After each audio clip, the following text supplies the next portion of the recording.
points and dimension to the subject. I'll go back to 2004 and 5 when these commodities markets were created. The very purpose of commodities market, future market, was to link the spot market and wider participation to everyone in the ecosystem, be it farmers, exporters, importers, processors, big consumers and traders. And one more point I want to bring it here, we are the largest consumer or producer of many commodities in India, but we are not the price determinant, but we take the prices from the other commodities. Why so? Because there are no electronic markets, so we have to depend on the future markets for prices. As Rishiji has just mentioned, the very purpose of commodities market is efficient price discovery and price risk management through hedging. So we, as the topic says, we need to deliberate and discuss again and again in future in the programs like this, whether the purpose of future market is achieved or not. So another point I want to bring it here, word over the spot markets are created and around that future markets are built. Whereas in India, we could build the future markets first and we are trying to link it with the spot markets. So, but the direction is right. I think we are going forward, we will have efficient markets and the very purpose of future markets will be delivered of this hedging and price discovery. Say I am from CPI and today we have different audience. So I'll just mention you about the CPI. We are the largest association of commodities market participants, and we do programs with the exchange MCX regularly to bring in value to our members and to the various value chain participants. So I'll not take much time. Our audience are, I think, eager to listen to our eminent speakers today. So thank you, Rishiji and MCX team for collaborating with CPI and IIT for this program. Thank you. Thank you, Mr. Wadhwa, for this special address. And without any further ado, I'll invite our eminent speakers from IIT Kharagpur. Actually, it is Vinod Gupta School of Management from IIT Kharagpur, Professor Praveena Rajiv and Professor Parama Badai. May we please have your presentation, following which we will have a short panel discussion. Professors, please.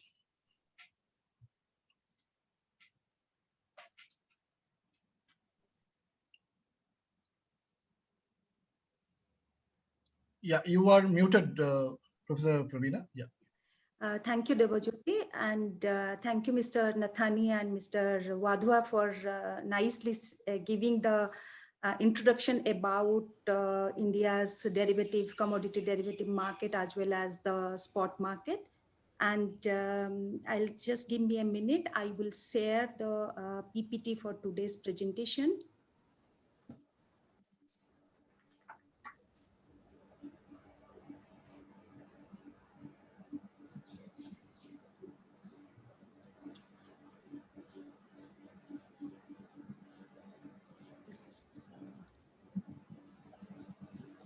Is my screen visible?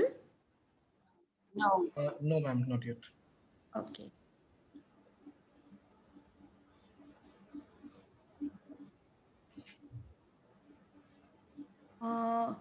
Just a sec.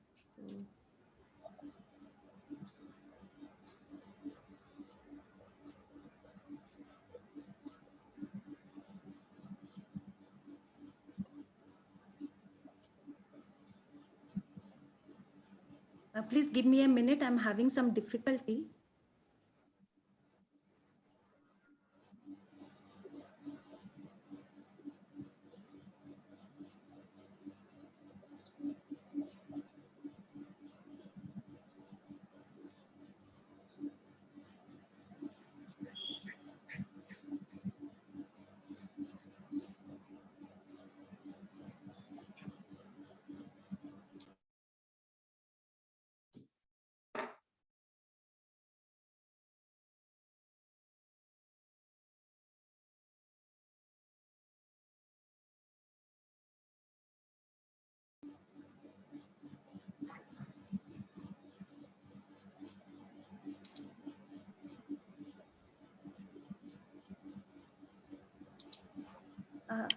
Is my screen visible? Yes, ma'am. Can you please put it on full screen mode Yeah. so that you can see it better? Yes, thanks. So, as Debajyoti has already mentioned, we conducted a study for on behalf of MCX, and the title of our research study is How Futures Market in India Has Improved Efficiency of Physical Commodity Market, an empirical and survey-based study. And as part of this particular study, we focused on 4 commodities, that is aluminum, zinc, cotton, and crude palm oil. And as the title mentions, we conduct this particular study has got 2 components. One is the empirical study part of it, and another one is a survey-based. In the survey-based study, we identified certain value chain partners and we reached out to them on an individual basis. And based on their discussion and based on the empirical study, we recommended, we gave some recommendation to Multi-Commodity Exchange, and this the study report is already available in the Multi-Commodity Exchange website for those who want to read more about the research finding. Now, the question is, the next question is that why did we choose these 4 commodities, even though there are about 20-25 commodities, derivatives which are listed and traded at MCX platform?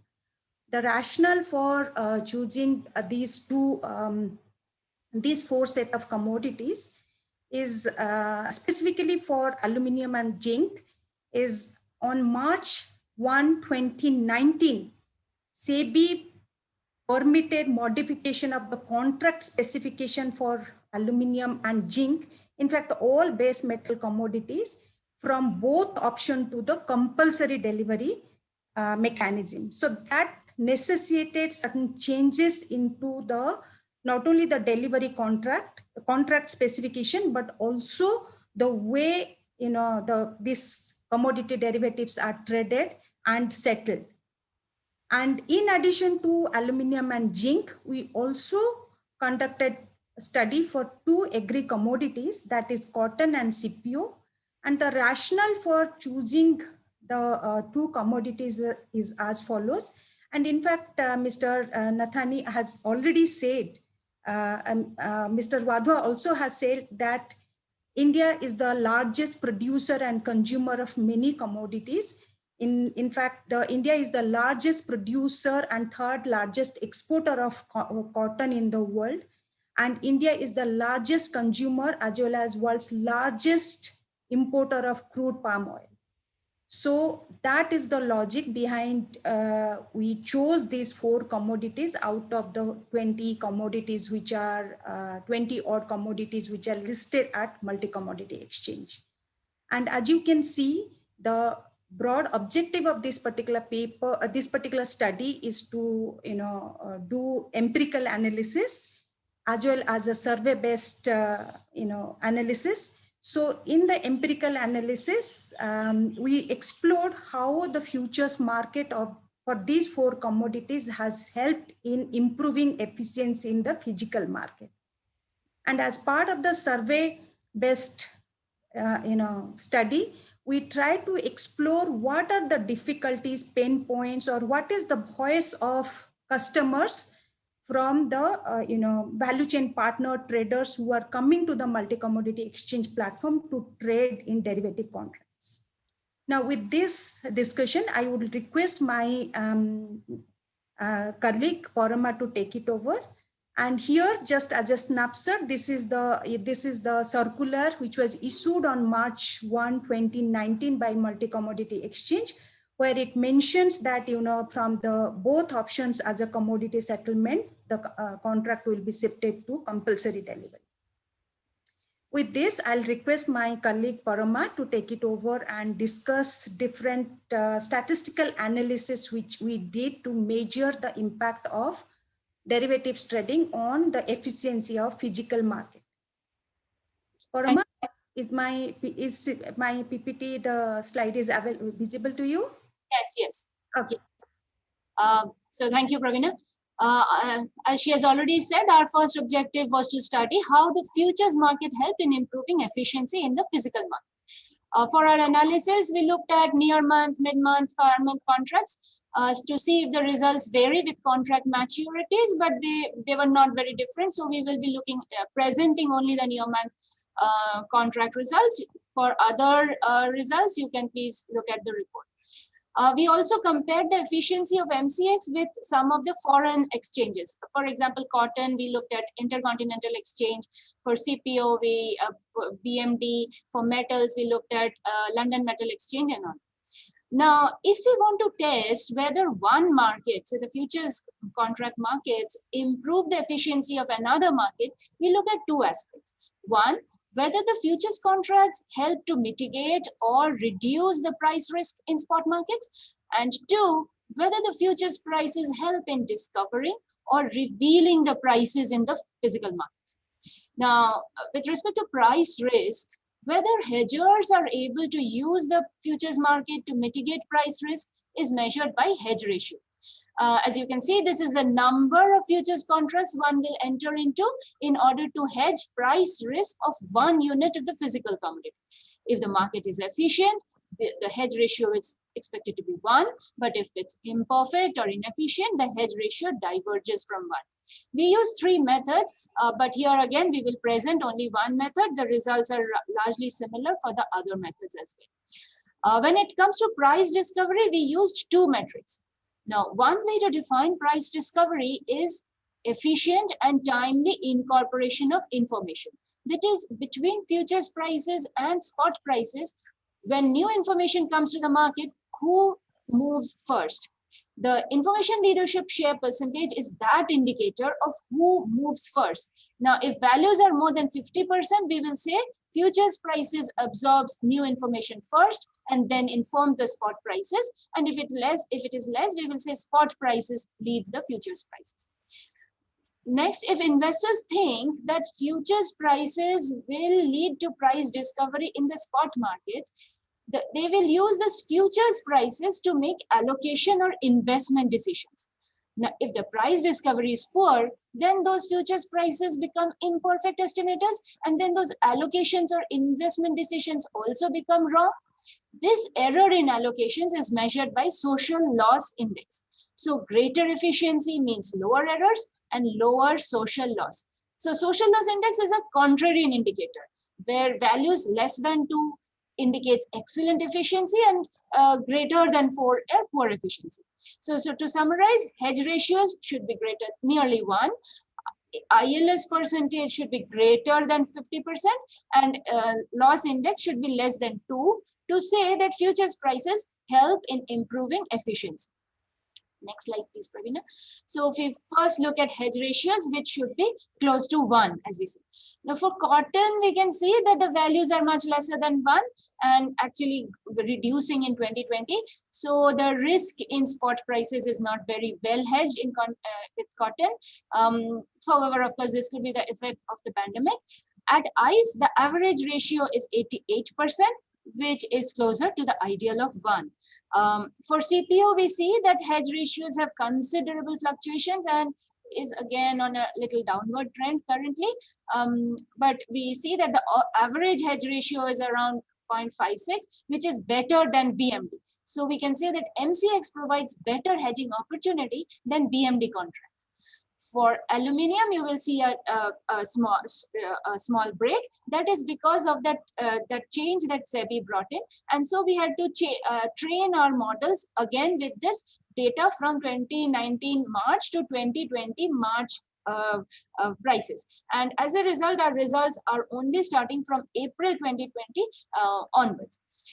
So that break is because of this data training, which was necessitated because there was a change in the contract specification altogether. Now, again, and this is true for both aluminium and zinc. Now, for aluminium, we see that average hedge ratios was in a decreasing trend in the pre-modification period with an average of 0.57, which further reduced in the post-modification period. So efficiencies in aluminum futures prices is low. Again, LME average is Parama? nearly perfected.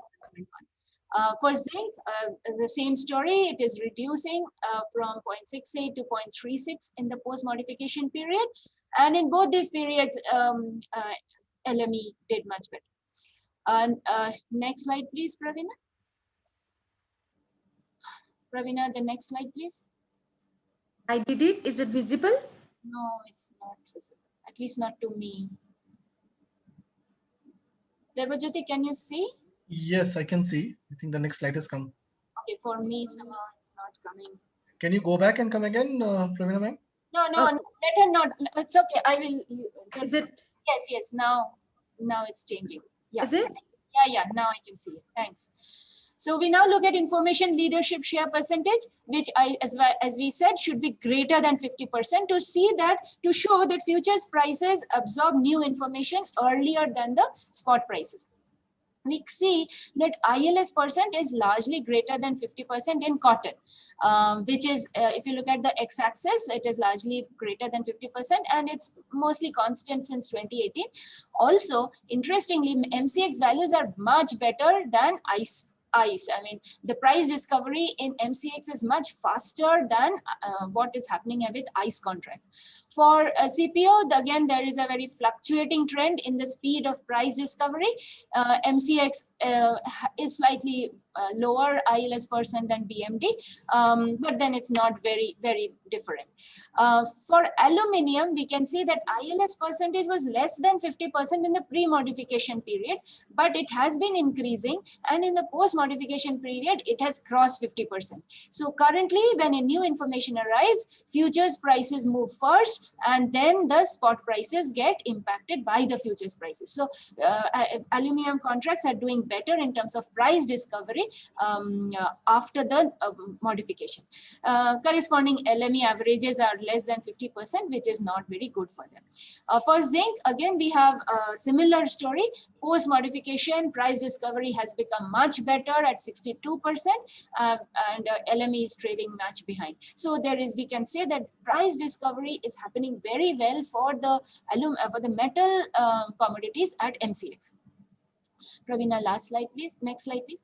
We now look at the social loss index, which, as I said, is a contrarian indicator. That is, smaller values indicate higher efficiencies. So less than 4 is good, less than 2 is excellent. For cotton, however, the values are largely greater than 6. Not very good, indicates poor price discovery, but values are improving. As in, since this SLI is falling, efficiencies can be said to be improving since 2017.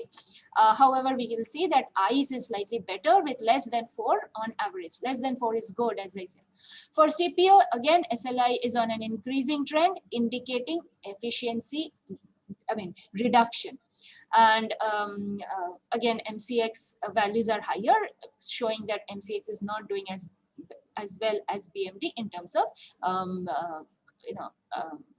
losses. They are giving larger losses when somebody makes investment decisions using the futures contracts. For aluminium, again, we find very good values. Post-modification average index value is 1.66, which is, as I said, less than 2 is supposed to be excellent, which is a large drop from the pre-modification average of 12.3. So efficiency has really improved for aluminium contracts. In contrast, LME values are at 11.1%, indicating that their prices are not very good predictors of the spot prices. For zinc, again, same story, values have gone down significantly, means efficiencies has improved largely, and LME contracts are again higher than 4, not that good. Next slide, please, Ravina. Yeah, so to summarize, we find that for cotton and CPO, hedge ratios, that is ability to mitigate the price risk, is low. And they aid in price discovery only to a modest degree.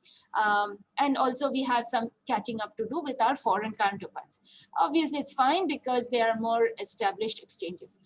For metals, however, we find mixed results. Hedge ratio shows lower efficiencies, and underperform the LME, but the price discoveries are much better, have really improved in the post modification period. That is, MCX futures prices are absorbing new information very fast, much faster than the spot prices, and definitely they are much better than LME.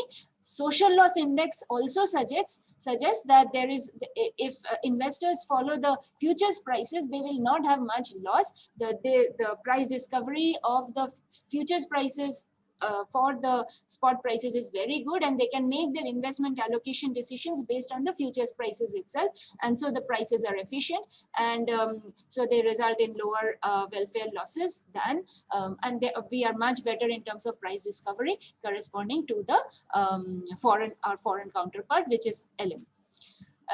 Yeah, Pravina, over to you. Thank you, Parama. So let me take the next part. So in addition to the hedge ratio, social loss index, and information leadership share, we also analyzed how the trading volume, open interest, scalping index, etc. are changing for aluminum and zinc before the contract modification and after the contract modification. So these are a lot of numbers, so I don't want to go into much of a detail. So here only one very important thing which I would like to point out here is that for both commodities, post modification period, the market has become severely backwarded. So when I'm saying severely backwarded means the spot price is more than the futures price. And if you can see in the pre-modification period, the percentage of backwardation dates were 34%. Post modification, the backwardation dates are 86% in aluminum. And you can compare the similar statistics for the LME. Of course, LME did not have any contract modification, but just to make a comparison, we have segregated the time period as per the contract modification of MCX. So you can see 20% pre-modification, there was 20% where it was 34% in MCX. And post modification, it is 7% vis-a-vis 86%. So you can pretty well see that the market has become backwarded. And in fact, the same trend is visible in zinc, where the market has become almost 88% of the day's market has remained backwarded.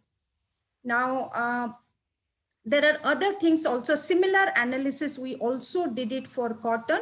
Of course, cotton and CPO did not have any contract specification change per se. So that's why we do not have this pre and post. So we compared the different performance parameter of MCX with vis-a-vis ICE for cotton and MCX CPO contract for BMD, Bursa Malaysia CPO contract. And similarly, if you can see, the backwardation days are much more at MCX for both commodities, though it is not so pronounced like aluminum and zinc, but nevertheless, this is higher than the number of days of backwardation is higher at MCX for both cotton as well as zinc. We also did some other, other analysis such as algo trading and all, how the algo trading, monthly average algo trading is changing. So, that's almost has remained unchanged for MCX. Zinc, temporarily it went down and it has catched up before the modification. And there is a little bit of decline in algo trading in cotton, a little bit of increase in algo trading in CPO. So also another aspect we analyzed that post modification, what is the extent of delivery happening at MCX platform. So you can see 29th April onwards, it started moderately, the aluminum contract delivery, it increased up to a significant amount in 2019 October, and it has fallen. Of course, whenever we are showing this declining trend, a great part of all these activities are coinciding with the COVID period. So, all these charts or graphs has to be treated with caution because we don't know whether this is there is definitely some impact of COVID on these charts and figures. Now, exactly, again, the cotton part of it, I'm not going into this detail much. Now, coming to another very interesting aspect which we have, we could get to see is the slowly and steadily financial institutions have started entering into commodity derivatives market.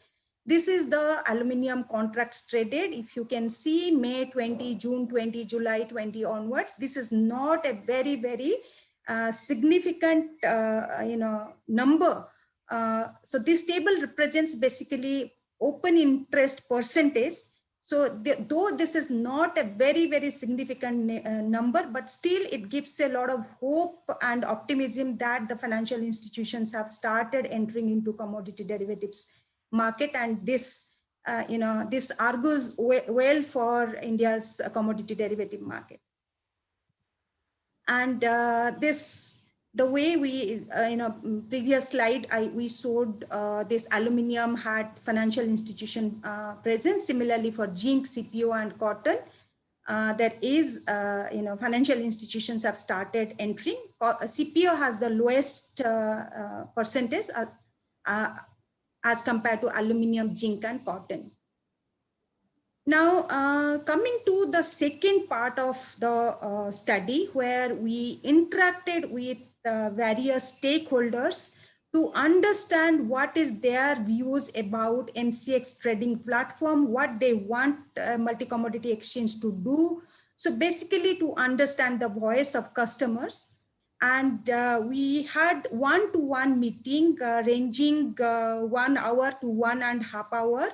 And this particular slide shows the number of people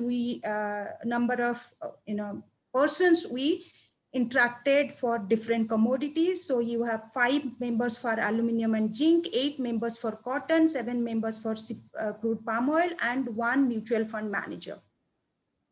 And these 1.5 hour of Zoom call discussion was loosely hovering around these 2 major questions: whether they are finding any difficulty in trading and trade settlement when they are entering derivative contract at MCX. And a very recurrent theme emerged, and which was also clearly obvious from the data analysis, that what we wanted to take their point of view, what needs to be done to make the market more liquid. So coming back to the first question, in fact, almost all of them said that they do not have any difficulty whatsoever in terms of trade, post-trading settlement, mark-to-market money, payment and all that. Those are quite seamless and smoothly happening. But what they repeatedly pointed out is the lack of liquidity in almost all contracts. So coming another 5 to 7 minutes, I will take you through the major salient points of emanating from these discussions, commodity wise. Even if, also one thing I would like to mention here, even if we are saying commodity wise, many of the recommendations or suggestions or many of the viewpoints will equally be applicable for other commodities. So with respect to aluminum and zinc, most of these participants said that MCX price reflects the duty paid price and hence provides a better hedge opportunity for domestic consumers. And please note that they were only talking about domestic consumers, and we were, because of certain, issues, they did not focus much on the producer part of it, aluminum and zinc producer part of it. That we will come later why they did not focus on aluminum and zinc producers. And when we ask them that derivative exchanges are primarily for price discovery and price risk mitigation, and they are not supposed to be a platform for delivery. Now that contracts have, contracts have been shifted from both options where there was practically no delivery to now the delivery-based contract. Should it be done, whether it is good for the market or not? So most of them have expressed their views that yes, delivery-based contract is warranted at a relatively nascent stage of India's market. And whenever contracts are delivered, it brings a spot and futures convergence much better, brings much more efficiency. So almost all of them were of opinion that yes, delivery-based contracts has done a world of good to the commodity derivative contracts. And many of them also expressed that currently the number of warehouses are, rather less in number. So aluminum has warehouses at Raipur and Bhiwandi, and zinc has Bhiwandi at Bhiwandi warehouse at Bhiwandi. And they mentioned that with more warehouses, the freight cost will be lesser, because in India, carrying goods from one part of India to another part can be quite an expensive proposition. So if they have more warehouses at different locations, so the cost of freight will be lesser. And also when we ask them that if a particular trader gets allocated commodities in a warehouse which is not the preferred choice or preferred location of that trader, what will they will do? Some of them said that yes, it may happen, but over the time there will be a system will develop where people, these traders will start trading the warehouse receipt and exchange the ownership of the goods and transfer the goods to or collect the goods from the preferred location. And on the question of multiple warehouses, of course, the issue related to GST registration in multiple states were discussed, and also the problem of fungibility between IGST and SGST were also major concerns which were raised by these, these traders. Now coming to other parts of the discussion, reduction in tick size. Many of them have said that the current 5 paisa tick size is a little expensive. It can be reduced to 1 paisa per kg. And another very interesting observation emerged during the discussion is that to make the market more liquid, market making by value chain partners can be thought of by multi-commodity exchange. And introduction of mini contract in both commodities is also some of the members were very, very clearly articulated. They clearly articulated. And as we said, introduction of more warehouses is something which emerged out of the discussion. And with respect to liquidity or with respect to inviting more value chain partner for derivative trading, there is a very interesting thing which emerged out of the discussion is that nowadays in India, there are a lot of family offices are there who are sitting with billions of dollars, investment. They are investing in all kinds of asset classes like like real estate, like equity, mutual funds, bonds, derivative bonds, etc., and gold, silver, real estate. So these are the people who could be tapped into for investing in commodities as a new asset class, and target medium enterprises for hedging. So with respect to, again, coming to the consumers, India is the third largest producer of zinc. India is the third largest producer of aluminum. But if you know, the production is only production is a monopoly market or near monopoly market. Only a couple of major players are there, and these are the players who are going to LME, going to international exchanges to mitigate the price risk. So these are the party who will probably not come to the domestic platform. So it makes sense for multi-commodity exchange to reach out to medium scale consumers, small to medium scale consumers who are operating in these two commodities, to rope in, to educate them about the hedging, so that they come to the exchange platform for mitigating the risk. Another very interesting aspect also came out here is development of MCX approved domestic brands in the line of what MCX has done for lead.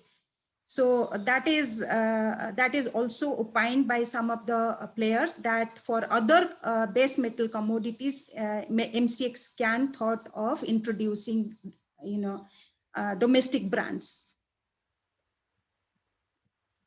Now, coming to the stakeholder discussion related to cotton, again, most of them opined that agri-commodity futures should be deliverable so that spot and futures convergence happens for better.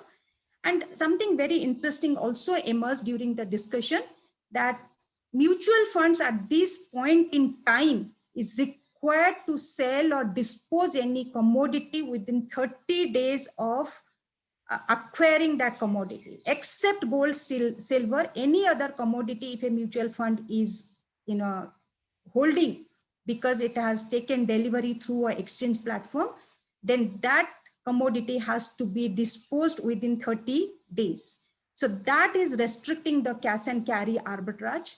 So that duration could be extended to longer, if not 1 year, 2 years, at least 6 to 8 months it could be extended. And MCX is currently reporting daily open interest of top 10 trading client. So that is kind of giving away who is the party who has what amount of long or short position. So instead of that, multi-commodity exchange can give those reports, but without actually giving the breakup of top 10 trading clients. And specifically with respect to cotton, MCX shifted from delivery size from 100 bales to 25 bales. So this is creating difficulty for some of the traders. So some of them recommended that this could be MCX can go back to making the delivery size to be 100 bales and not 25 bales. Again, the warehouses are currently located mostly in Gujarat and Maharashtra and few in Telangana. And cotton is produced in many states, but not enough warehouse facilities is there. So MCX can look into creation of more warehouses. And another discussion, though not exactly related to cotton. So banks do not fund margin calls for future contract, though they provide loans to buy cotton and cotton bales. Whether some kind of government rules or regulation can be changed so that banks are allowed to invest in derivative contracts to the tune of whatever amount of loans they have given for the underlying commodity. So that is emerged during the discussion. And as I have mentioned, so mutual funds be allowed to hold inventory for a period longer than 30 days, maybe around 180 days, so that they'll be able to take a medium-term price view. And once they are able to take a medium-term price view, then they will be able to add liquidity to the distant month contract. And all of us, we know that the liquidity is only is available only in the near month contract. So such policy changes will add more liquidity to distant month contract. Here, as I have already mentioned, increasing the trading and delivery size to 100 bales and reducing the tick size from rupees 10 to rupees 1. and changing the format for top 10 client on buy side and sell side, that is very clearly mentioned, and more warehouses in Punjab and Haryana, which are other major, producing cotton producing states. And during the discussion, which, another very interesting thing emerged is that it is the cotton traders who should be, invited, or who should be motivated to come to the exchange platform to hedge price risk. So these are the traders who have a lot of money. They buy, cotton from multiple farmers. They buy cotton bales from multiple geners, and they have the economies of scale. They hold the cotton for a long period of time, and they have probably the capacity to pay margin money. And so these are the, as a market, new initiative, MCX can look into designing specialized training programs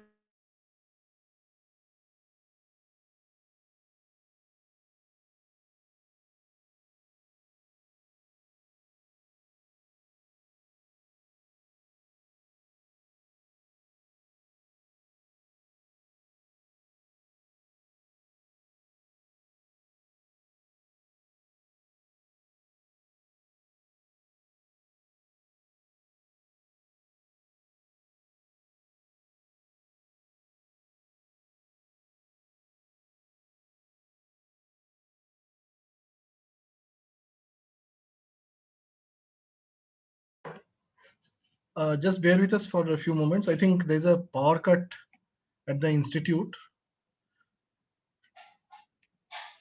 We'll just find out and see what can be done.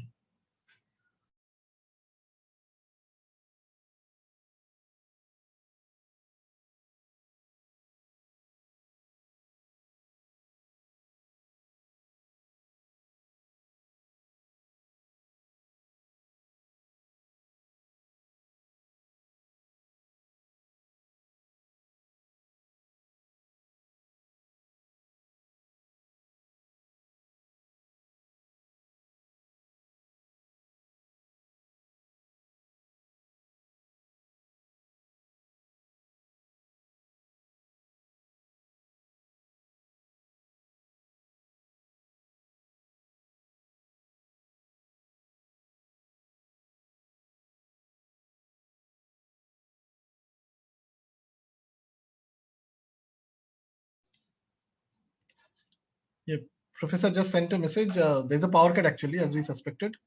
Just give a minute or two. She is rejoining.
Ma'am, you're in mute. Please unmute yourself. So this is normally does not happen power cut. Unfortunately, there is a power cut at campus. So actually, I have almost come to an end to the discussion.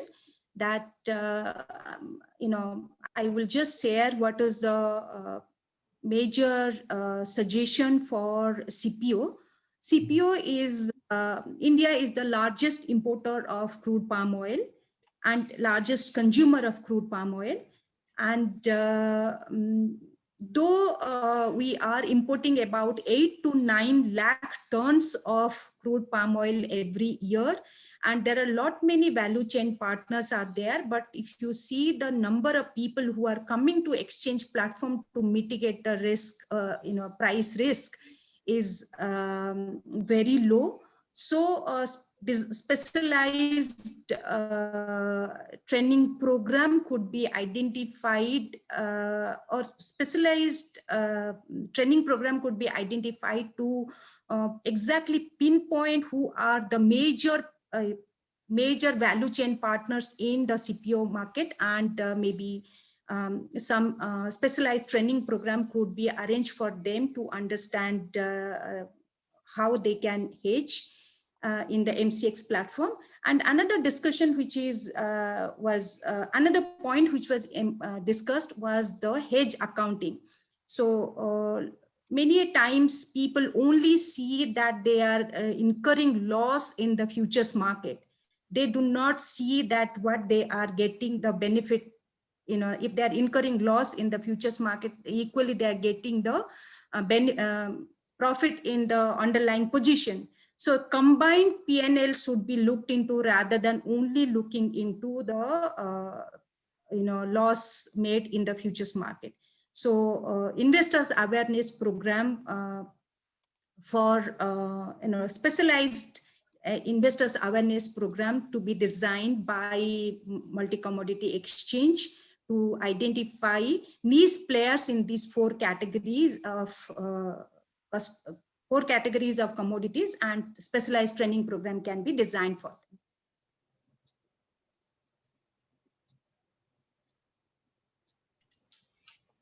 Right, ma'am. Thank you. Thank you very much for this wonderful presentation. And although we had a small interruption, but then I think as commodity market participants, we are all, we preach and we practice living in volatility or uncertainty.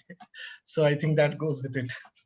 So just before we end, I mean, there are some questions actually. So we don't have a lot of time for taking a lot of questions, but a few questions I think is the order of the day. So one question I would want to ask actually Parama ma'am, in terms of the so many measures of efficiency that you have presented today and also have given in the paper. The paper is in public domain now. Now there are so many measures, and I'm sure there are more. You have given 3. There are several measures of efficiency, and sometimes, as we saw in the table that you presented, there seems to be some kind of a divergence between these two. So in other words, if I measure in the efficiency by one parameter, I get some result. If I measure by another parameter, I get a different result. I mean, I'm just taking the case of even within, let's say, the price risk the price discovery, measuring price discovery, you have information leadership share and social loss index. And I think for something like, the social loss index is lower for aluminum, but sorry, it is higher for aluminum and lower for zinc compared to LME. So, and it seems to have given very different, contrary to expectations, results after the contracts have been modified, in the sense that they have seemed to have improved after the contracts have got modified. So from an investor, I mean, you are in the academic circles. As an investor, if I'm an investor, what measure of efficiency should I look at if I want to trade, if I want to choose a particular commodity and decide whether to trade it or not? What is that one measure of efficiency I should be looking at? Yeah, so I think any measure is you should always know what is how it is calculated. So the process is very much important to be understood. For example, when we talked about information leadership share, we said whether futures price, when new information comes to the market, which price absorbs that information first, futures price or spot price? Now, if futures price are absorbing the new information first, then you should look at futures price. Now, who will use this? as Mr. Nathani said, a farmer will decide looking at the futures prices whether he or she should plant a crop, or say a copper manufacturer will decide looking at the futures prices whether they will produce the copper or to what extent. If that is the decision, and if you see that futures prices are absorbing new information better or faster than spot prices, you will use information leadership share. Now, but if you are a, say, hedger who is entering the market in order to, mitigate the price risk, you will, when I said that the information leadership share, I'm assuming that the farmer or the copper manufacturer will not really enter the market to hedge the risk. He or she will basically look at the prices, take the prices to take a decision whether to plant a crop or to produce copper. Then information leadership share is more important. But if you're planning to enter the market to hedge your risk, then maybe the hedge ratio is a better indicator. If you are a investor deciding whether you should use the futures prices to make investment decisions, then maybe the social loss index is a better measure. So behind any measure that you, and as you rightly pointed out, these are not the only few measures of efficiency. There are so many more which we have not used. And before we use anything, we should know what it is for. So just like you would know whether to use a hammer or a wrench in order to do some work, similarly here also you should know what is your intention, and accordingly use that measure to guide you. Yes, Right. So I hope basically, that answers your question. yeah, of course it does. Basically, you're saying is the context. Yeah, The very much, context and the very, use. very much. So related to that is another question I had on the on the fact that base metals efficiency, I think measured by the, let's say, hedge ratio, definitely and significantly has gone down after the modification has happened. So what's your sense about the reasons, the primary factors that could have led to this hedge ratio going down? So Debajyoti, we didn't really look at the factors. So offhand, we should not comment on what factors, because of some gut feeling that we have, and because many times you all may be very, very experienced with these, so you will have a very what should I say, a very developed gut feeling kind of a thing, whereas we are more data analysts. We look at the data to take decisions.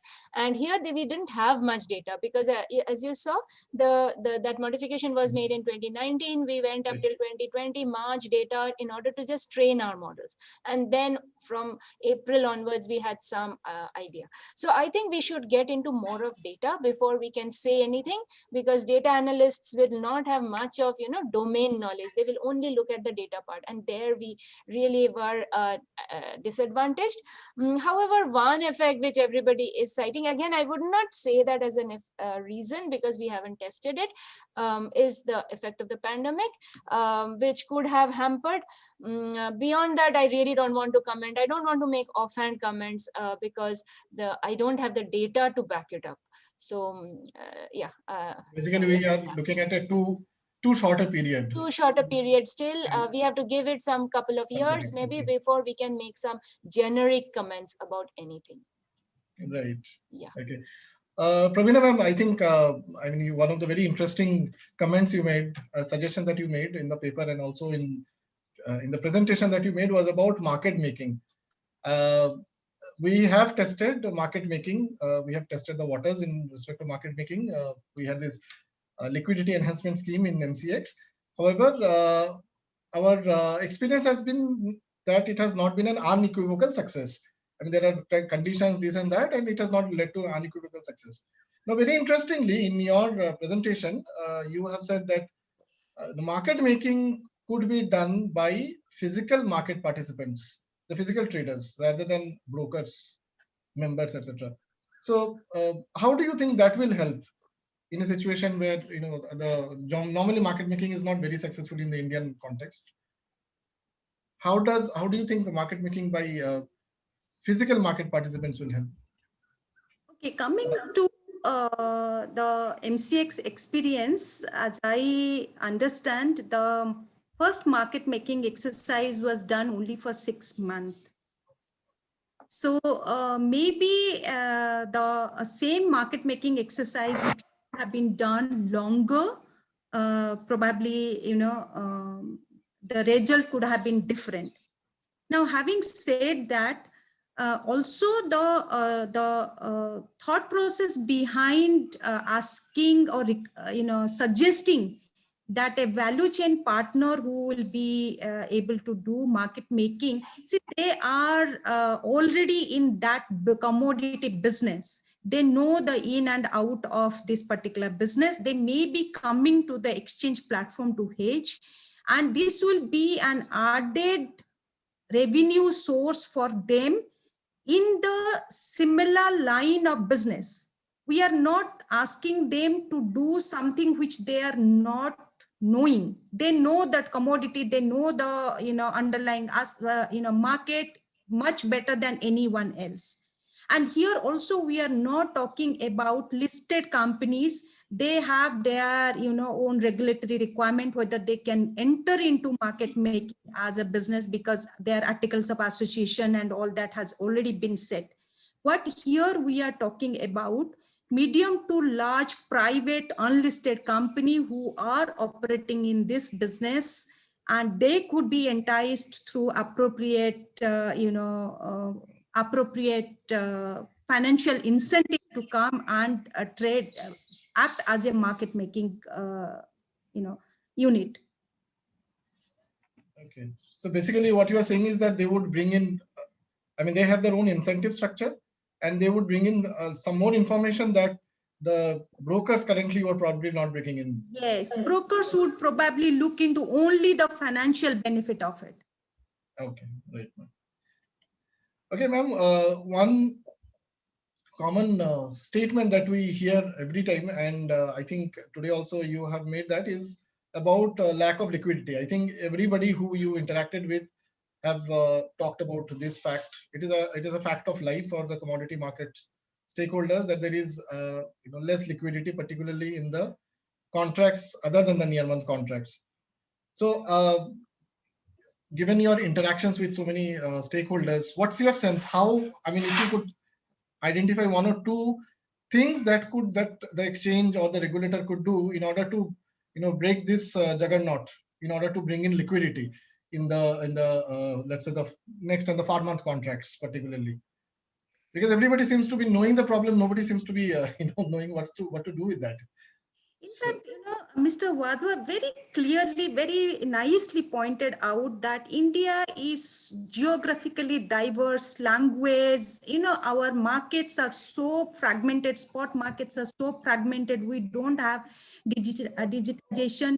So the responsibility of developing spot market is lying with the derivative markets.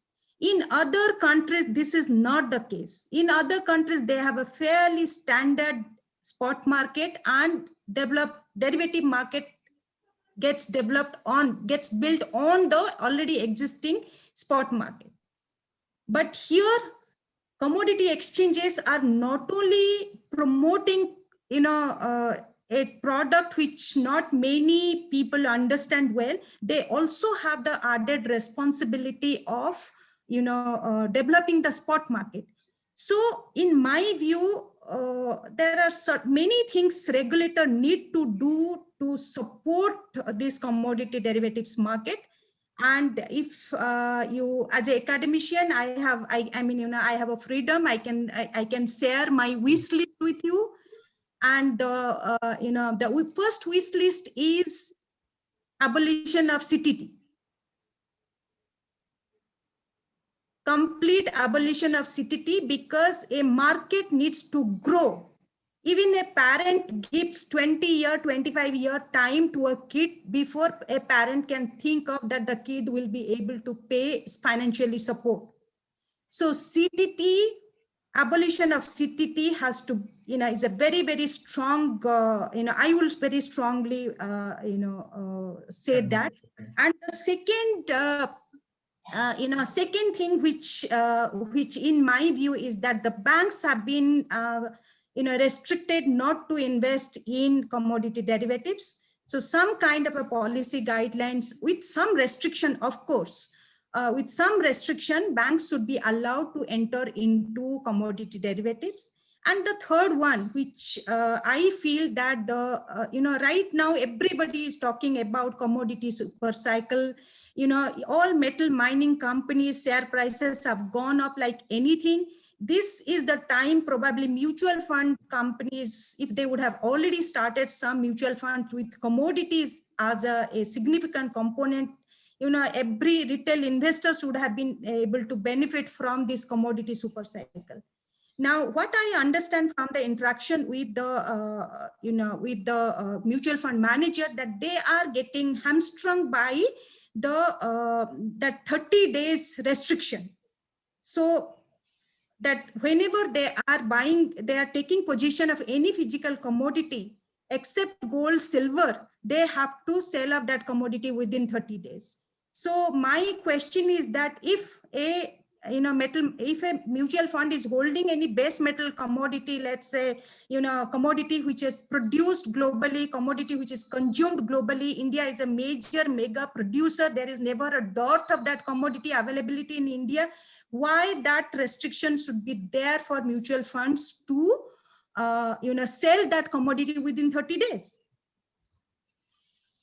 They should be allowed to hold on. It's up to them. And see, it is never that, India is a surplus in zinc. India is surplus in aluminum. India produces about 4.1 million tons of aluminum. India's consumption, including the import, is about 3.6 million tons. So where is the question of, that commodity is in short supply, and if mutual fund are going to hold this commodity, it will create a situation of, short supply in the economy. So that should not be done. So the market should be allowed to, flourish. Nobody is saying that it should be unhindered, anything they can do. But I think that lot many things need to be done from a regulator point of view to make the market much more vibrant. Right, ma'am. Thank you for for your passionate recommendation. I think I could see everybody, all of us could sense that you are making these recommendations, not just recommendation. I think you are advocating for these kind of reforms, CTT removal, banks to be allowed, and some more reforms in the for allowing institutional participation. In fact, as a regulator, they can see these commodity LME, CME, which have, there are 160, 70 years, how they have evolved over the years, how kind of taxation structure has happened, whether ever CTT kind of a structure has come. Everybody, every participant in a crying horse that CTT is, has impacted the commodity derivative market. And I don't know what is the extent of taxation the government of India is earning. What is the opportunity cost of, not allowing, if that particular activity is hindering the growth of the derivative market, what is the opportunity cost? Absolutely. I'll just take just one question. I'll just ask you, and then probably we'll close for the day. So you have kind of very nicely summarized what the regulator and the policymakers need to do in order to bring in liquidity, bring in much more development and growth in the commodity markets. If I were to ask from the exchange side for MCX, what would you say? One or two recommendations, strong recommendations, you would say, or you would want to make? See, as very right, inviting more value or attracting more value chain partners by designing very niche programs, identifying pockets of value chain partner who would be interested, educating them, and commodity wise, you can identify specific commodity wise that these are the set of, these are the set of organizations which could be targeted, and more investor awareness program could be done. And as again, during the discussion which has emerged, a lot of family offices right now in India, we have about 180 family offices. Edelweiss has brought in a document which lists these 180 family offices and what kind of a portfolio they are investing. In fact, I can name the Burman family office. It has a total investment portfolio of $8 billion. The Dabur group of Burman family, you have Catamaran investment of Mr. Narayan Murthy, you have all kinds of, wealthy family.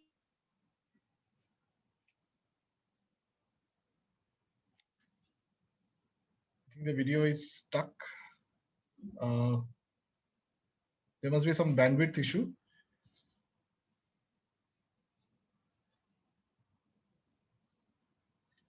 Parama ma'am? Yeah, would you? Okay, I think Pravina ma'am is coming. I think there's a major network issue. Would you want to switch off your video? Maybe that will Just help. a lot of opportunity. Maybe you'd like to switch off your video. Yes, ma'am. Please continue.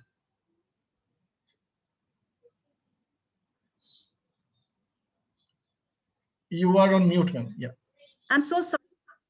Yeah, so these are another avenue which multi-commodity exchange can look into to reach out to these family offices and create a awareness program for investing in commodities.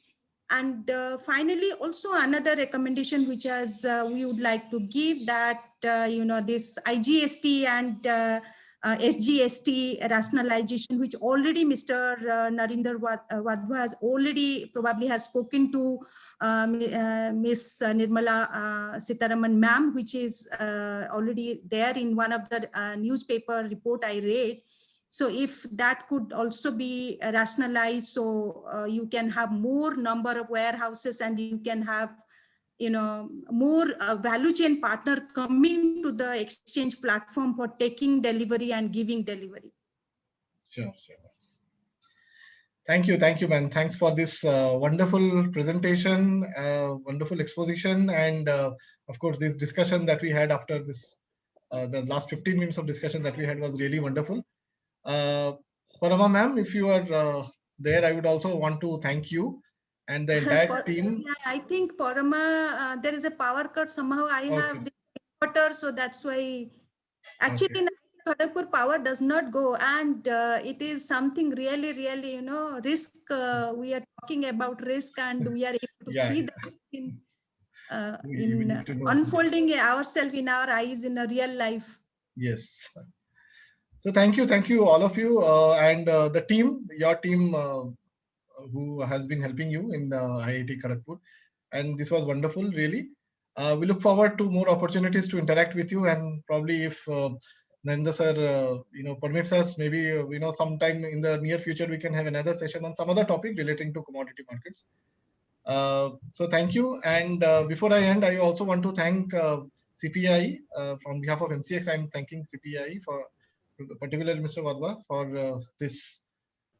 For all the support for this joint program we are having, and we look forward for more opportunities to hold such sessions, such knowledge sharing sessions. So Wadhwa sir, shall we call it a day? Yeah, Devjit, I just would like to thank the team at IIT Kharagpur. I mean, it's a wonderful paper you have put in, and a lot of suggestion what we are chasing to the government, SEBI regulator, and exchanges, and in the various product committees. These are the all suggestions we are, we have compiled. Whatever you have mentioned today, a really great insight. Thank you very much. Thanks, sir.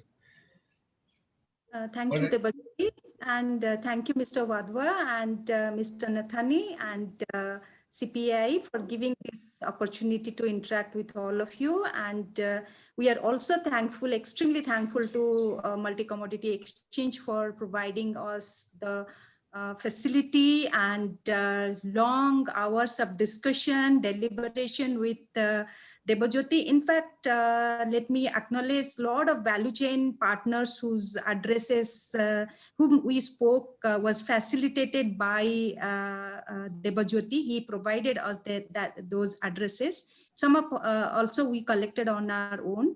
So it has been a really, really wonderful experience learning, reading, and interacting with the team from MCX. Thank you. Yeah, before we closed on this program, just a word to all the participants here. Thank you all for joining.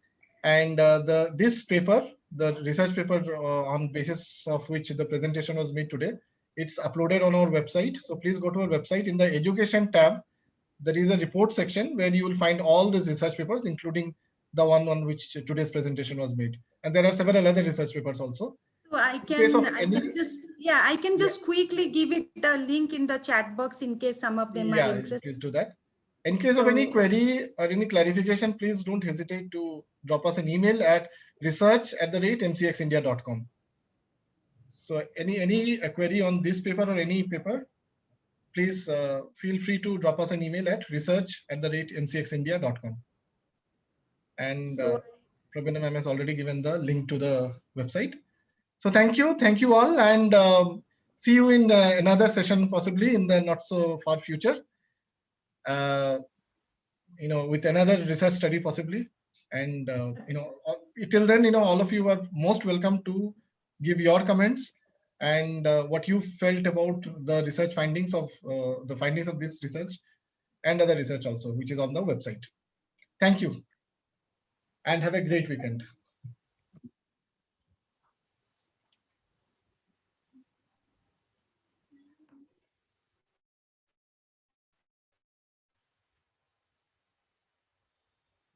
Thank you, Rishiji. Thank you, Debaji. Thank